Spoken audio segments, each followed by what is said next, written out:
Coming up on today's edition of the Cowboys Report, we're breaking down the latest on George Pickens, Mike Florio back at it again in a not great way.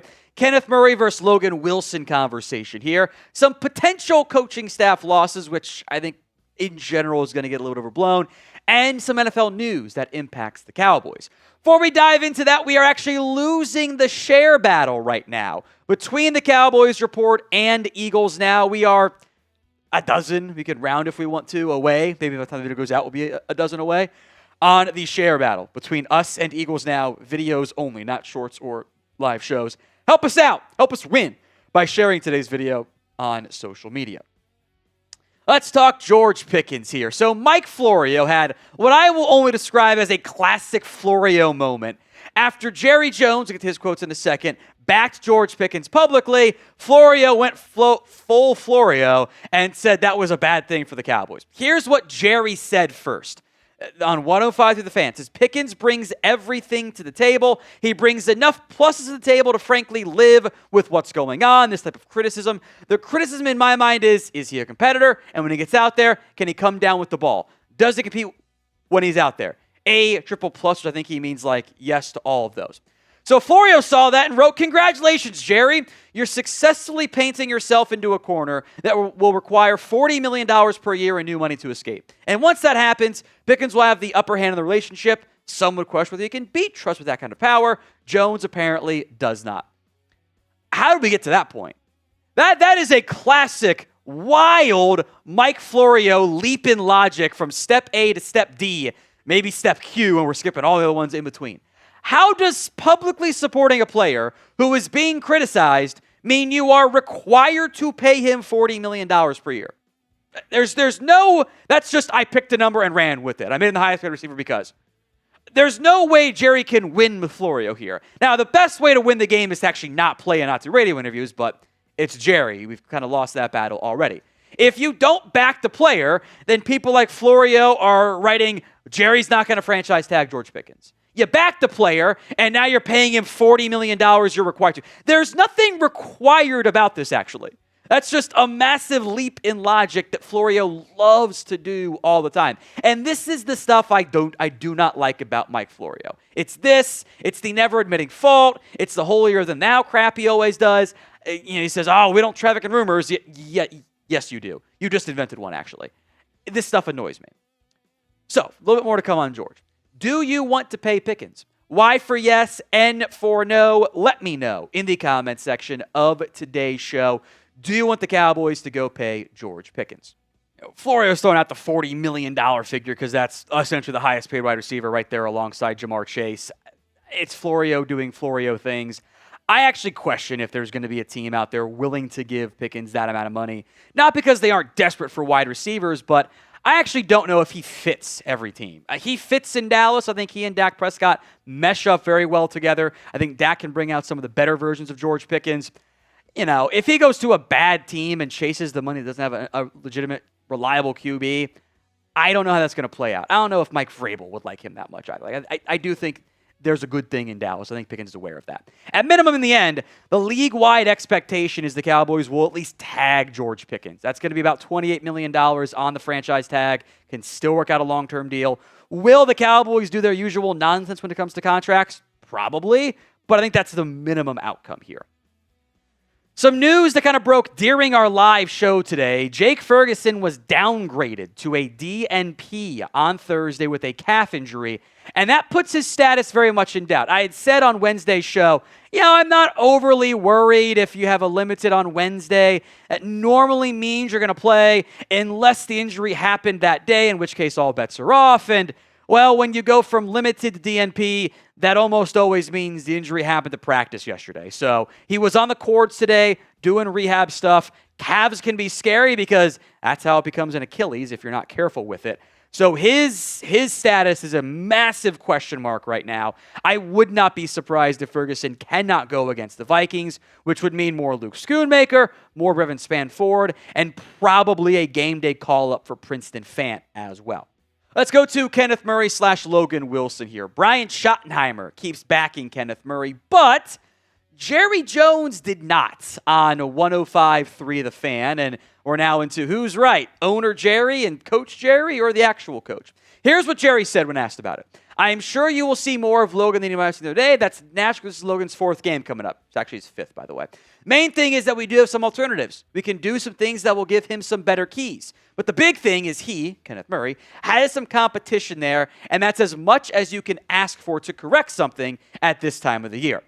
Here are the snap counts by game between Logan Wilson and between Kenneth Murray. Wilson played more in the first game. Now, I think a large part of that was the game was over. The Cowboys had won, and they were giving Wilson more reps to get him ramped up to speed. But since then, it has been a pretty heavy advantage in favor of Kenneth Murray versus Logan Wilson, averaging around double-digit snaps more per game, about 17-ish% more on average, despite the fact that, look, Kenneth Murray's not playing well. I know what Brian Schottenheimer says publicly. There are too many moments of him. He's actually been fine at times in coverage. I don't think anybody on this team gets enough depth in the zones at times, it feels like. But the run support has been a massive liability. Murray is definitely more athletic than Logan Wilson is. There is no doubt of that. But I think Logan Wilson is much more likely to be in their correct place. Shotty kind of loses me when he says, we like Logan Wilson's instincts, like where he is essentially, and the fact that, he says Kenneth Murray plays physical when, no, he doesn't. He's not playing physical at all. I would like to see Overshown get all of the snaps. It hasn't really happened yet. Don't know if that's a ramp-up thing or not. And then if you're going to split, okay, but I think that split should essentially be flipped in favor of Logan Wilson. So pick a linebacker for me. Who would you rather play more of? KM for Kenneth Murray, LW for Logan Wilson. Let me know in the comments section of today's show. Look, I don't think Logan Wilson is likely to be a true long-term solution at linebacker, but I think the possibility of him being an upgrade is out there. It does exist. I know that Shotty backed Kenneth Murray again. I do wonder if that is just coach speak. I do wonder if that is the guy's doing all the things right off the field, therefore I'm going to publicly support him. Or do they actually think he's playing well? I know Shotty said that, sometimes it might look one way or another on film, but actually doing the right things. Okay, because I think it looks bad on film when the player is not fitting the gap right and runs away from contact. So be it. Today's show is made possible by Ethos. As a father of 2 kids, it's not fun to think about what would happen if something happened to you, but you do need to be prepared. Protect your family with life insurance from Ethos. Get your free quote at ethos.com/NFL Daily. That's ethos.com/NFL Daily. Ethos is a trustworthy company that disrupts the traditional life insurance industry. And as of March 2025, Business Insider named Ethos the #1 no medical exam instant life insurance provider. Ethos is an online platform that makes getting life insurance fast and easy to protect your family's future in minutes, not months. There is no complicated process, and it's 100% online. No medical exam is required. You just answer a few health questions and get a quote in as little as 10 minutes. 3 million families have completed their applications and trusted Ethos to help find the right coverage for them. Protect your family with life insurance from Ethos. Get your free quote at ethos.com/NFL Daily. That's ethos.com/NFL Daily. Application times may vary and rates may vary. Links in the comments section and the description of today's show. Saw coaching here. Connor Orr of Sports Source. He does this every year, his very in-depth coaching candidates list.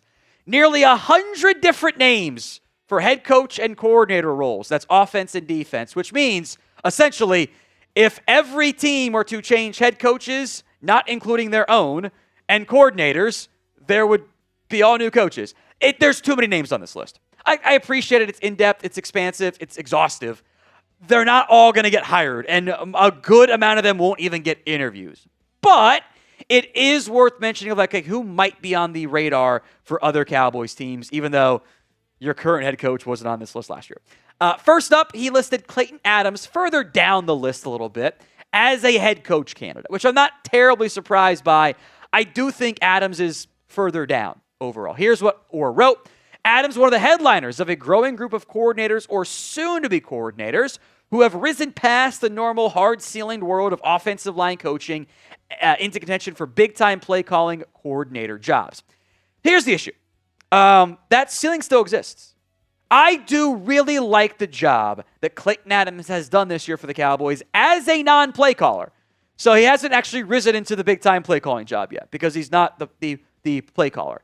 The history of first-year, non-play calling, offensive line-focused coordinators getting interest for head coaching jobs basically doesn't exist. Almost all of them, the very few that exist, guys like Bill Callahan, for example, were play callers somewhere.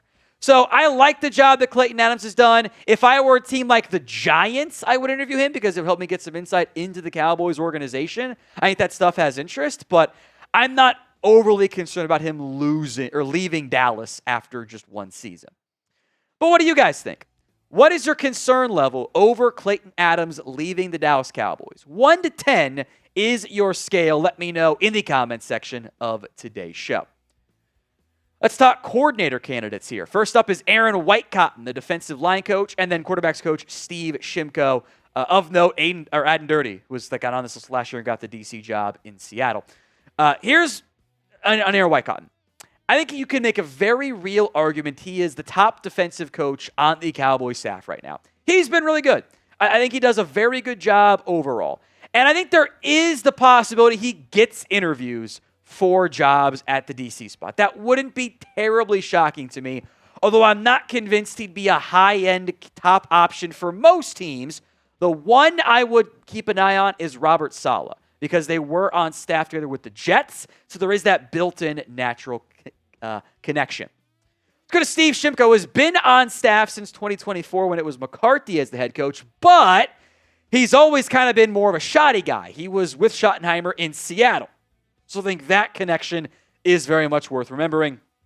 I think there are two staffs then he could potentially look to join if these guys get head coaching jobs. Obviously, Mike McCarthy has the connection previously. Something tells me Scott Tolzien will end up being Mike McCarthy's offensive coordinator, or at least quarterbacks coach, but probably OC, if he gets a job somewhere. So I'm not as convinced on McCarthy. One name is Jeff Hafley, who is the current Packers defensive coordinator. Shimko was on staff with Hafley at Boston College, was even his offensive coordinator briefly. So there is that built-in connection already. Then again, if you're Jeff Hafley, do you just want to run it back with your Boston College coaching staff? I'm not so sure. As a reminder, the Cowboys can block all non-lateral moves. So position coach to OC is a job, upgrade. They cannot block that. OC to play calling OC is considered a lateral move. So unless the Cowboys let Clayton Adams leave or his contract is up, they can block him from taking a play calling job. That's not a differentiator for the NFL. Obviously, coordinator to head coach is a non-lateral move, and the Cowboys cannot block that one. We're rapidly approaching 240,000 subscribers here on the Cowboys Report. Can we get there before kickoff on Sunday night? We'll see. Hit that sub button right now.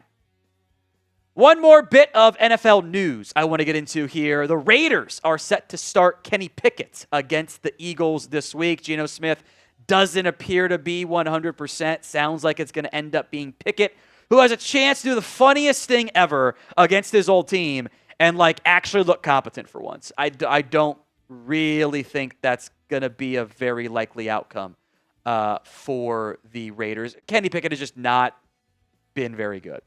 He has not been a good football player at pretty much any point over the course of his career. The Eagles are heavy favorites.